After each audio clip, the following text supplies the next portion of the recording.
created Sandman, you've created some other characters. Is there anything that a writer should know about creating something that has a legacy to it like that? I don't think there is anything that you can tell a writer about creating something that has a legacy like that, because none of us ever know. You can't plan for it. The people who plan for it fail because, I remember Todd McFarlane at the beginning of Image calling me up and going, the only thing I can tell you, Neil, is that, my Spawn is going to be bigger than Batman, and it's going to last longer than Batman. And, and that was the way that he was treating Spawn. He figured he was creating something that was going to go on forever and that people would care about.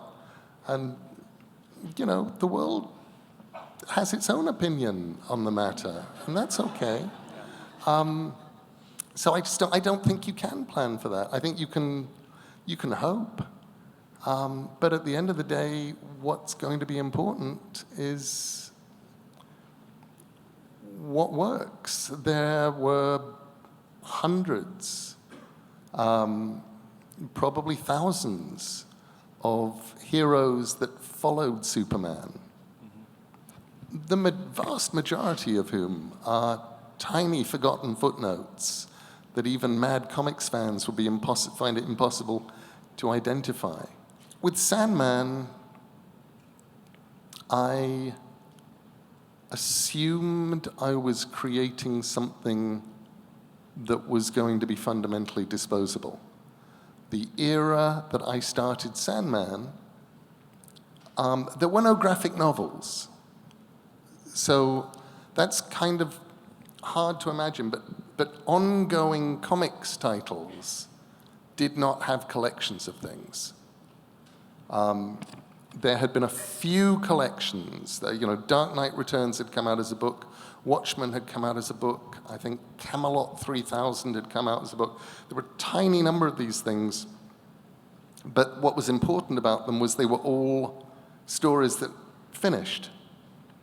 And other than that, if you wanted to find out what had happened in an ongoing monthly comic, you would go to your comic store and hope they had some up on the wall with the back issues and that they weren't going to charge you too much for it. I remember paying something like £15, which was a lot of money to me, to get the first Alan Moore Swamp Thing.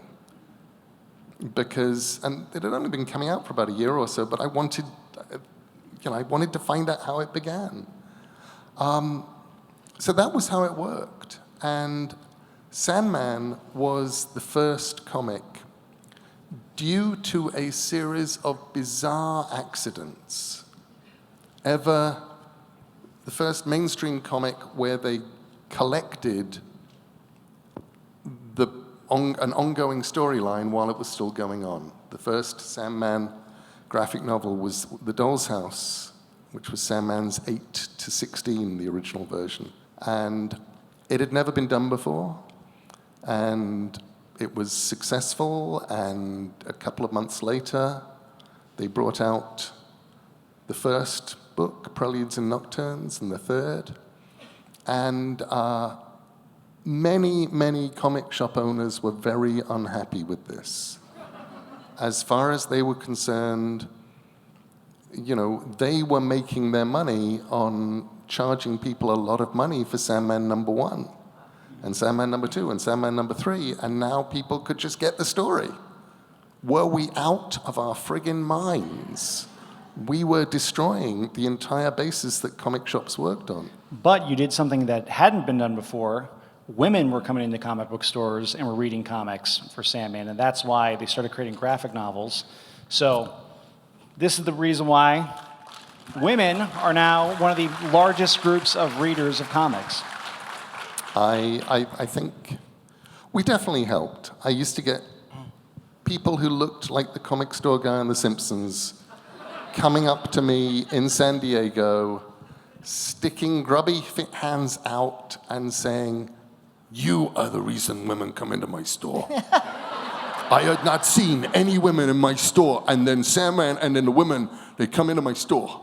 And I'm like, if you just sweep it occasionally, they will come back.